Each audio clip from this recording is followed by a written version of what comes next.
Halo teman-teman, kembali lagi di channel 11 Hardware dengan Bumi di sini. Ya, kali ini kita kedatangan motherboard dari Asus, yaitu adalah Asus ROG Rampage 6 Extreme N-Core. Ya, ini adalah Mobo Intel chipset X299 yang merupakan platform dari HEDT ataupun High-End Desktop.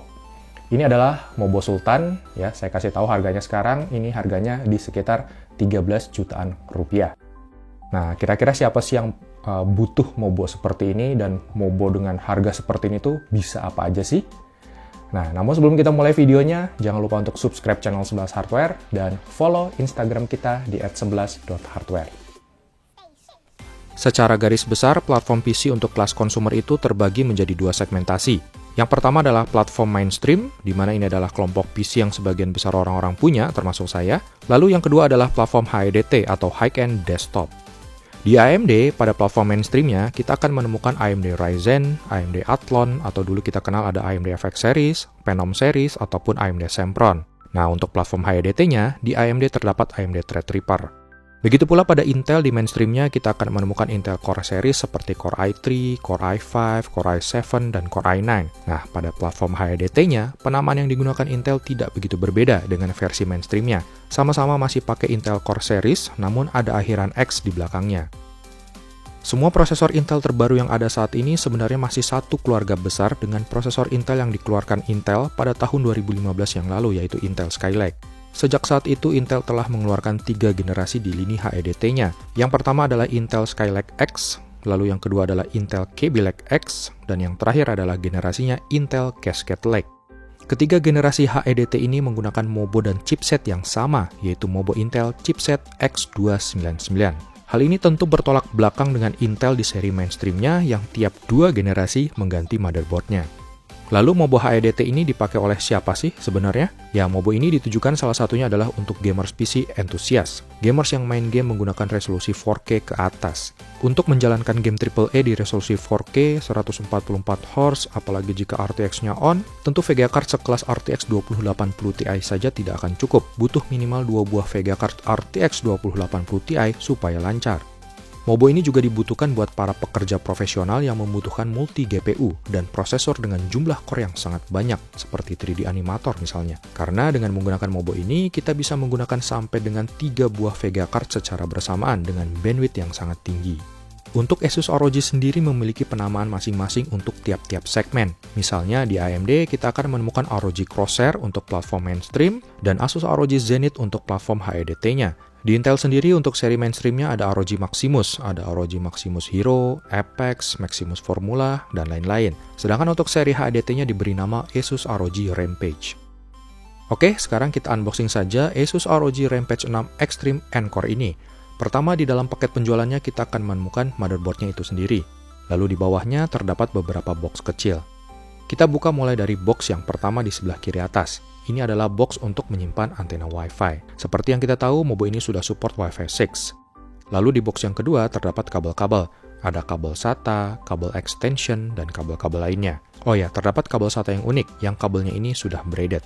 Di box ketiga terdapat buku manual dan beberapa bonus menarik, seperti tatakan gelas, brosur-brosur, dan ada stiker keren dari ROG. Kemudian di bawahnya masih ada box lagi yang isinya baut dan konektor. Lalu ada flash disk keren dari ROG yang gunanya untuk menginstal driver. Lalu terdapat juga emblem logo mata ROG. Dan yang paling menarik, terdapat controller hub untuk fan header dan RGB header. Dan di box terakhir kita akan menemukan sebuah ROG DIMM modul. Intel menyebutnya dengan istilah VROC atau Intel Virtual Read on CPU. Ya, ini adalah teknologi media penyimpanan yang biasa dipakai di komputer data center ataupun server, yang mana saat ini sudah mulai menggunakan media penyimpanan SSD NVMe. Kita bisa menaruh 2 buah SSD M.2 di dalam modul ini. VROC ini dicolok di slot yang mirip dengan slot RAM yang letaknya ada di sebelah kanannya. Dengan menggunakan VROC, maka SSD memiliki akses langsung ke CPU sehingga kita tidak memerlukan lagi kartu HBA atau Host Controller Adapter Card. Oke, ini adalah penampakan dari Mobo ROG Rampage 6 Extreme N-Core atau singkatnya kita sebut saja ROG Rampage N-Core. Mobo ini punya ukuran IATX atau lebih lebar daripada Mobo ATX biasa. So, untuk membeli Mobo ini kalian mesti punya casing yang support ukuran IATX yang biasanya ditemukan di casing-casing kelas high-end. Sekarang pertanyaannya, apa sih kelebihan dari Mobo seri HEDT seperti ini? Ya, kelebihan yang pertama adalah Mobo ini punya PCIe LAN yang jauh lebih banyak daripada Mobo seri mainstream. Kalian bayangin aja, Mobo ini bisa support sampai dengan 48 PCIe LAN jika kita menggunakan prosesor Intel terbaru yaitu Core i9 10000 series. Yang artinya Mobo ini akan support konfigurasi multi GPU sampai dengan kali 16, kali 16, dan kali 8. Sebagai contoh, kalau di Mobo mainstream biasa, kalau kita pakai 2 buah VGA card, maka konfigurasi PCI Express-nya akan terbagi menjadi 2, yaitu menjadi kali 8 dan kali 8. Sedangkan di Mobo ini, kita bisa mendapatkan 2 buah slot PCI Express kali 16 secara full untuk multi GPU. Yang berikutnya adalah slot memori RAM-nya. Mobo ini punya 8 buah slot DIMM dengan maksimal kapasitas memori RAM yang mencapai 256 GB. Slot RAM-nya ini punya topologi DC chain dan support quad channel memory. Untuk konektor CPU-nya menggunakan 2x8 pin plus 4 pin konektor. Letak ketiga konektor tersebut terdapat di sebelah kanan atas. Di bawahnya terdapat konektor 24 pin untuk motherboard yang menghadap ke depan.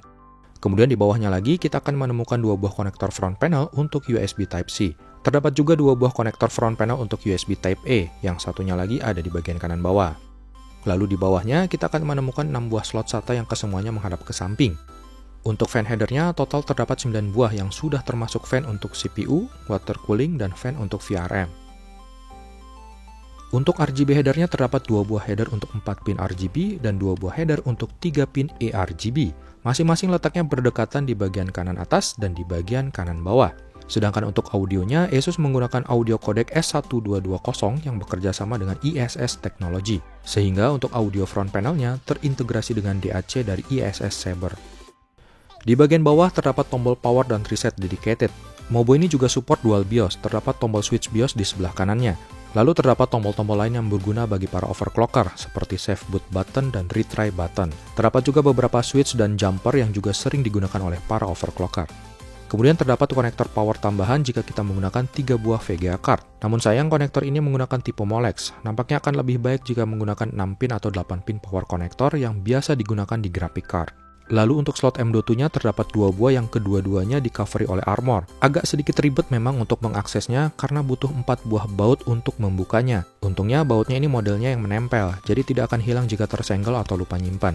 Terdapat thermal pad buatan Laird untuk menjaga suhu SSD agar tidak terlalu panas. Sebenarnya ada satu fitur penting yang tidak kita temui, yaitu adalah layar untuk postcode. Nah, ternyata layar postcode-nya ini ada di bagian cover I/O sebelah kiri. Tampilannya ini menggunakan OLED screen yang bisa kita kustomisasi. Kita bisa tahu apa yang sedang dikerjakan PC kita dari ketika awal booting sampai dengan masuk ke Windows. Kita akan tahu di mana letak kode errornya jika PC kita gagal booting. Screen OLED ini juga berfungsi sebagai pengukur suhu ataupun penanda kegiatan-kegiatan lain yang sangat informatif, seperti ketika sedang update BIOS misalnya. Selanjutnya kita ke bagian VRM.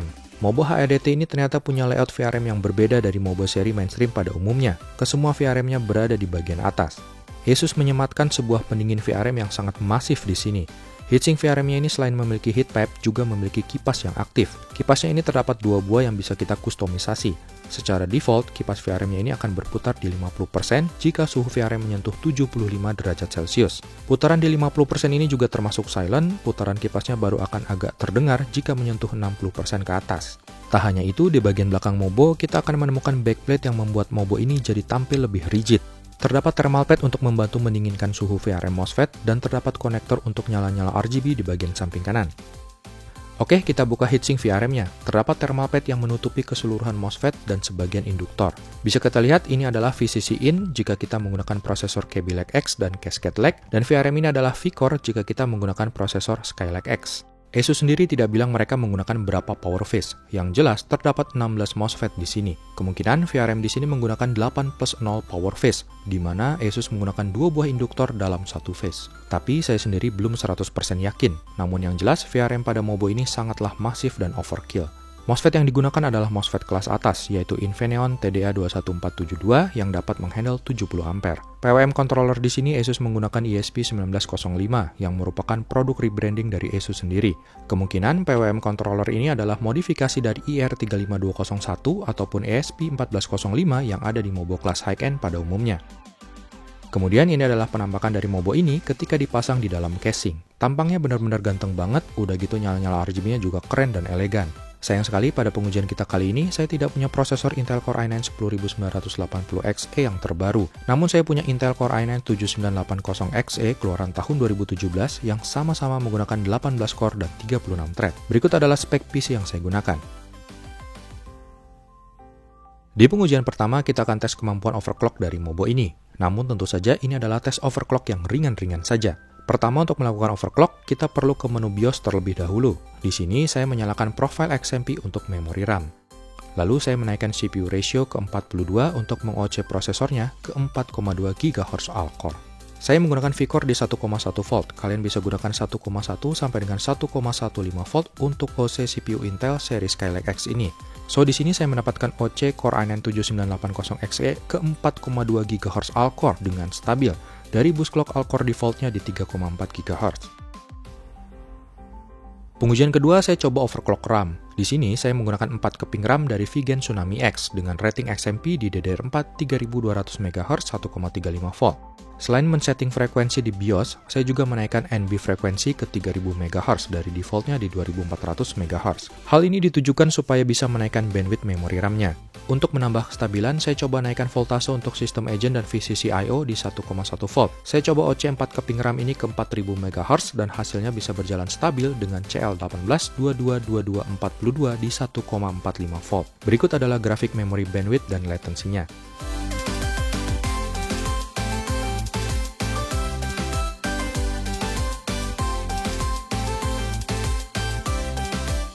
Pengujian yang terakhir, saya coba untuk mengukur suhu VRM dari Mobo ini ketika prosesornya sedang heavy load. Untuk itu, saya menjalankan stress test menggunakan software Prime 95 Small FFT, instruksi FVX aktif selama 30 menit. Pengujian ini dilakukan di suhu ruangan 26 derajat Celcius dengan menggunakan casing Cooler Master NR600 yang side panelnya saya buka. Pengujian stress test ini sangatlah masif karena melibatkan 18 core dan 36 thread yang kesemuanya bekerja keras. Suhu CPU-nya di sini pun mencapai maksimal 109 derajat Celcius. Namun hebatnya, suhu VRM dari Mobo ini masih bisa terjaga, maksimal hanya di 62 derajat Celcius saja. Suhu segini bisa dikatakan sangatlah adem dan aman. Apalagi di suhu 62 derajat Celcius ini, kipas VRM-nya belum berputar, karena baru akan berputar jika suhu VRM-nya menyentuh 75 derajat Celcius. So, bisa kita simpulkan VRM Mobo ini sangatlah istimewa. Mobo ini sudah sangat pas untuk digunakan oleh para konten kreator yang kerjanya merender video ataupun gambar selama berjam-jam. Oke teman-teman, mungkin itu aja ulasan dari kami mengenai Mobo Asus ROG Strix Rampage 6 Extreme Core ini. Saya pribadi merasa kurang puas karena tidak bisa menguji Mobo ini secara maksimal karena tidak punya beberapa hardware pendukung. Masih banyak sekali fitur dan teknologi dari Mobo ini yang tidak memungkinkan untuk saya bahas, so saya minta maaf banget. Namun intinya ini adalah Mobo Sultan yang punya konektivitas melimpah, punya fitur-fitur yang canggih, dan Mobo ini tentu dibaluti oleh komponen-komponen yang berkualitas.